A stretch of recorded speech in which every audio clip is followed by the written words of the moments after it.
Enquanto a pressão da Lei Magnitsky se torna cada vez mais real para o Supremo Tribunal Federal, uma notícia que saiu há alguns dias na revista Veja começa a fazer todo sentido. Segundo a reportagem, um ministro do STF já estaria planejando abandonar a corte para voltar à política. Ao que tudo indica, o medo de ser o próximo alvo das sanções americanas está fazendo com que alguns já procurem a saída de emergência. Se você quer entender os bastidores dessa crise que está abalando o sistema judiciário brasileiro, fica comigo até o final.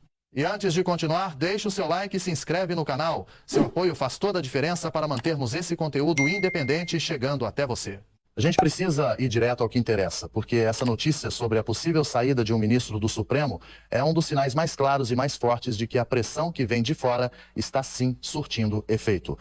É a prova de que a estratégia de expor os supostos abusos para o mundo está criando um ambiente tão tóxico dentro do próprio sistema que até mesmo seus membros mais poderosos já começam a procurar uma rota de fuga.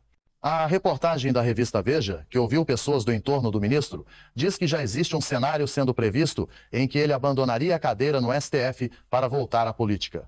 A justificativa oficial, a história que eles tentam nos vender, é a de que esse ministro é um animal político, que sente falta dos palanques e que o seu grande sonho é disputar a presidência da República. E essa parte, claro, tem um fundo de verdade.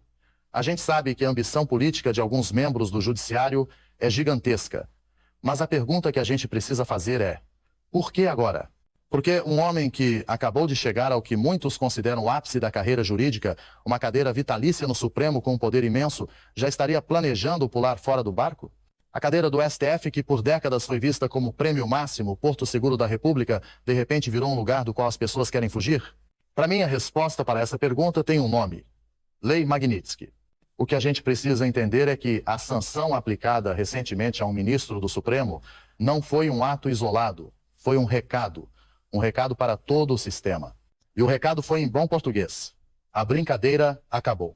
O recado foi claro: os atos que vocês praticam aqui dentro sim têm consequências lá fora, e essas consequências são devastadoras. É a morte financeira, a morte social, a transformação de uma autoridade em um pária internacional. O que parece estar acontecendo é que o Supremo Tribunal Federal deixou de ser um lugar de poder e prestígio e se tornou um lugar de risco. A cadeira de ministro, que antes era uma blindagem, agora parece ter virado um alvo. E alguns ministros, que são tudo menos ingênuos, parecem ter percebido isso muito rápido. Eles olharam para o lado, viram o que está acontecendo com colegas, viram a pressão aumentar e podem ter feito um cálculo de risco muito simples: o que eu vou ganhar ficando aqui, correndo o risco de ser o próximo da lista e ter minha vida e a da minha família viradas de cabeça para baixo?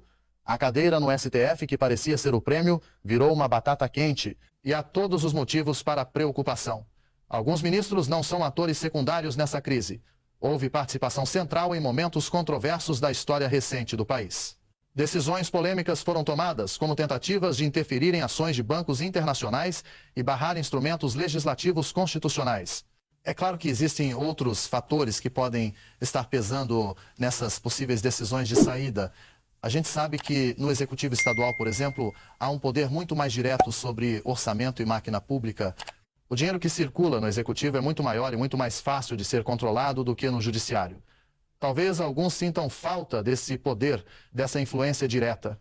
A gente também sabe que bases políticas regionais de alguns ministros estão se esfacelando, com brigas internas e acusações graves. Talvez sintam a necessidade de voltar para casa para tentar reorganizar estruturas eleitorais e garantir currais políticos para voos mais altos no futuro.